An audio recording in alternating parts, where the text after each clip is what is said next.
Sejumlah konglomerat tanah air ikut dalam kunjungan luar negeri Presiden Prabowo Subianto ke China pada 8 hingga 10 November 2024. Mereka diantaranya Arsyad Rashid dari Grup Indika, kemudian Anindya Bakri dari Grup Bakri, Franky Usman Wijaya dari Grup Sinarmas, Prajogo Pangestu dari Grup Barito Pacific, dan juga Garibaldi Boy Thohir dari Grup Adaro. Tidak ketinggalan bos SCBD Tommy Winata serta nama adik Prabowo Subianto sendiri, yakni Hashim Joyo Hadikusumo.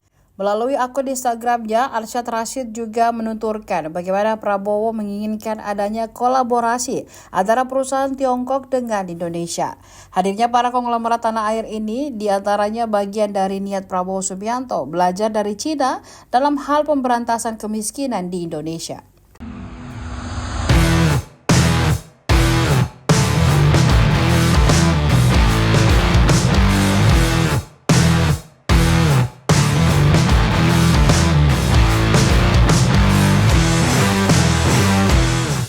Download Tribun X sekarang, menghadirkan lokal menjadi Indonesia.